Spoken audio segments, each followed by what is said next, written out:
नमस्कार मित्रांनो, कुण्या राजाची घराणी या मालिकेच्या आजच्या भागामध्ये गुंजा ही किचनमध्ये रोहनच्या वागण्याचाच विचार करत असते. तिला रडू येत असते. तेवढ्यात कबीर येतो आणि कबीरला बघून तिला असे वाटतं की रोहन आहे की काय. तेव्हा गुंजा रागाने येथे परत कशाला आला असे विचारते आणि कबीरला जेव्हा बघते तेव्हा तिच्यासमोर दोन कबीर असण्याचे तिला हे दिसते. ते तिचे स्वप्नच असते.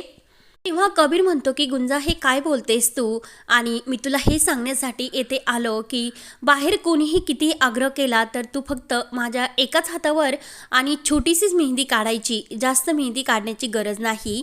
आणि तसेही मला तुझ्या हातून मेहंदी काढून घ्यायचीच नव्हती, परंतु सर्वांच्या आग्रहामुळे मला तसे करावे लागते. त्यानंतर गुंजा फक्त कबीरकडे बघत असते आणि तिला त्याचे दोन रूप दिसतात. तेव्हा कबीर हे सांगून बाहेर जातो.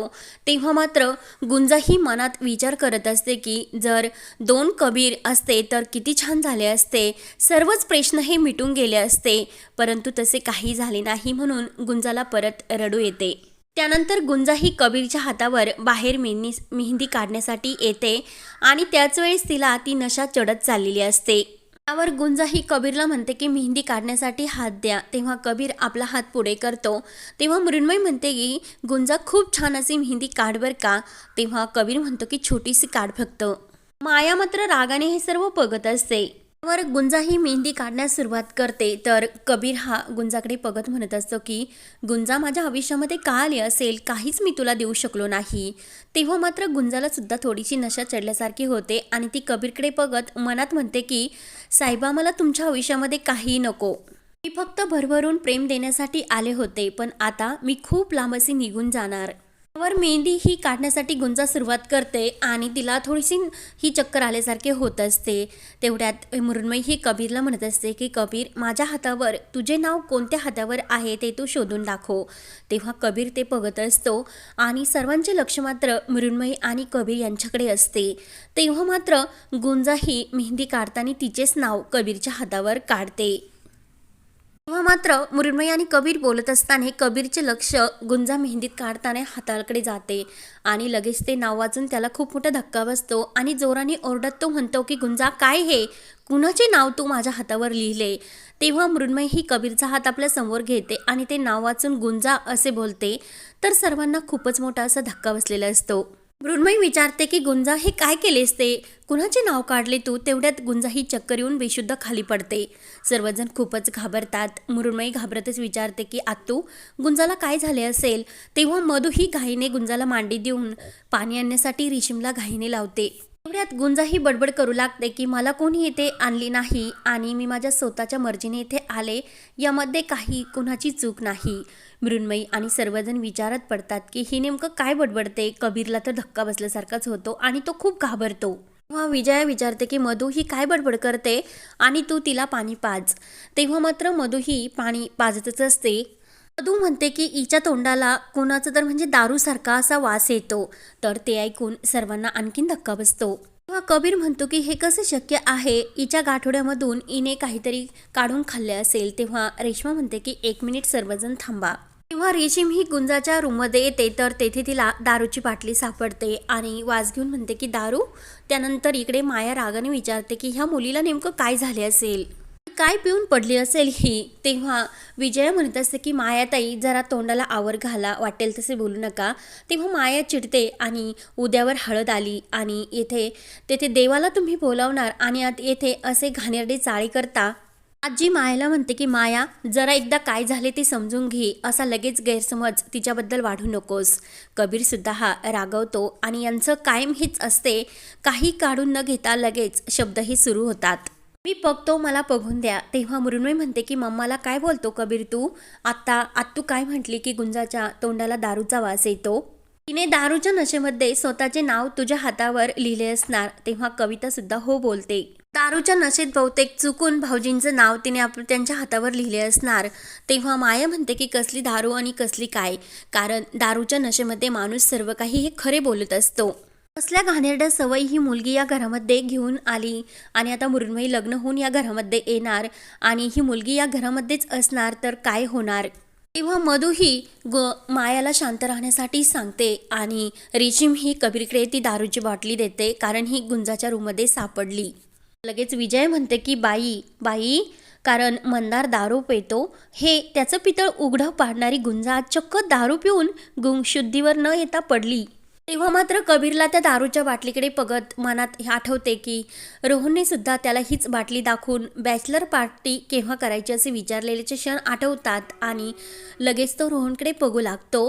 तेव्हा मात्र रोहन तिथून जायला निघतो तर कबीर म्हणतो की थांब रोहन. कबीर रोहन जवळ येतो आणि ती बॉटल त्याला दाखवत म्हणतो की मगाशी तू काय म्हटला होता की सिक्रेट बॅचलर पार्टी करायची आणि त्यावेळेस तू हीच बाटली मला दाखवली होती. तेव्हा कबीर सर्वांसमोर सांगतो की ही बॉटल रोहनची आहे. रोहन मात्र खूप घाबरतो.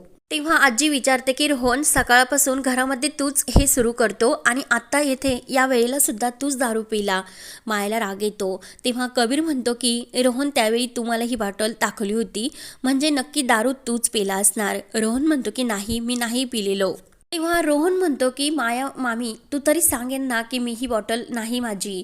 तेव्हा लगेच मायाला सुद्धा राग येतो आणि लगेच रोहन म्हणतो की काय पुरावा आहे की मी ही दारू पिलो आणि ही बॉटल माझीच आहे. तेव्हा कविता सर्वांसमोर म्हणते की मी पुरावा देते.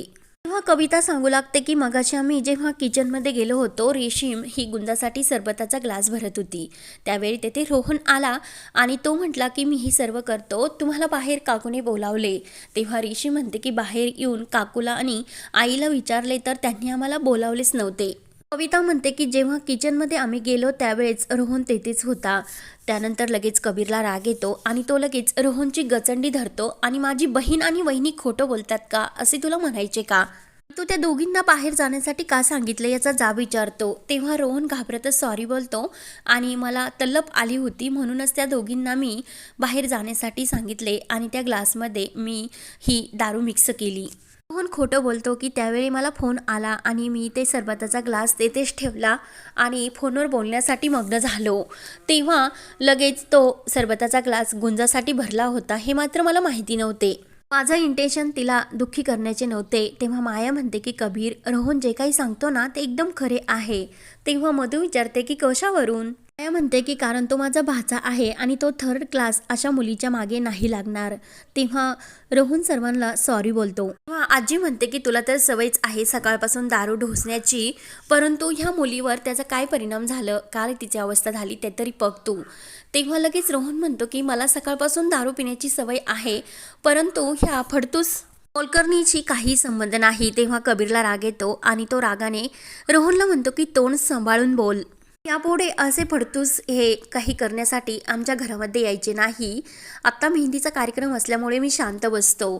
तेव्हा लगेच माया म्हणते की कबीर, हा त्याचा जरी अपमान असला तरी माझा सुद्धा अपमान आहेस. तेव्हा मुरुणबाई म्हणते की अगं मम्मा, आता तरी त्याच्या चुकावर पांघरून घालण्याचा प्रयत्न करू नकोस. गुंजाची अवस्था काय झाली याकडे लक्ष दे जरा.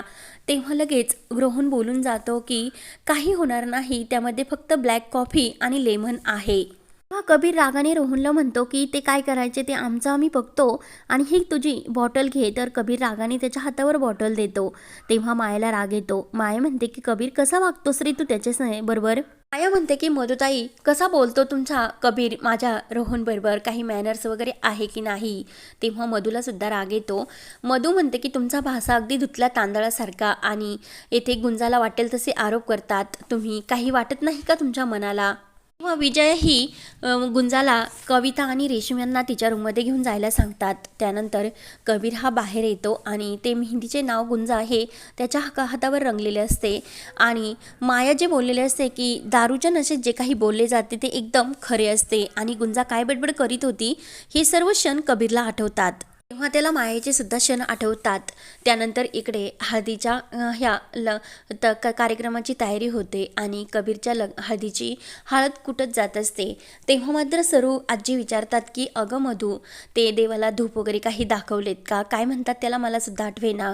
तेव्हा मधू म्हणते की हो दाखवले ना. तर लगेच सरू आजी म्हणते की नाही ग. तेव्हा लगेच मधू म्हणते की धूप वगैरे का निवद्द का. तेव्हा गुंजाला ती गच्चीवरून कोळसे काही आणण्यासाठी सांगते, कारण धूप पेटवायचा असतो. तेव्हा गुंजा ही गच्चीवर येतच असते आणि कबीर जे आपल्या हातावर गुंजाचे नाव रंगलेले असते ते दगडाने पार घासू काढण्याचा प्रयत्न करत असतो. गुंजा हे सर्व बघते. ज्याला खूप वाईट वाटते. त्यानंतर हा भाग येते संपतो. पुढील भागामध्ये कबीर आणि मृण्मयी यांचे लग्न सुरू असते. मंगलाष्टका सुरू होत असतात आणि लगेच गुंजाला खूप वाईट वाटते. ती रडतच मनात म्हणत असते की गुंजा ना माहेरची ना सासरची सुद्धा होऊ शकली. आणि त्याच वेळेस तिचा पदराने पेट घेतलेला असतो. तर कबीर हा मृण्मयीच्या गळ्यामध्ये ते हार घालणार, तोच हार फेकून देतो आणि लगेच गुंजाचा तो पेटलेला पदर पाहून जोरात असे ओरडतो. धावतच गुंजाचा तो पदर विझण्यासाठी येतो आणि त्याच वेळेस गुंजा ही खाली पडते. तर कबीरने आपल्या मिठीत तिला घेतलेले असते आणि तेव्हा गुंजाच्या मनात येतो की कुण्या राजाची ग तू राणी. तर मृण्मयीला ही सर्व बघून खूपच मोठा धक्का बसतो. तेव्हा आता पुढे काय होणार हे पाहण्यासाठी चॅनलला नक्की सबस्क्राईब करत राहा. धन्यवाद.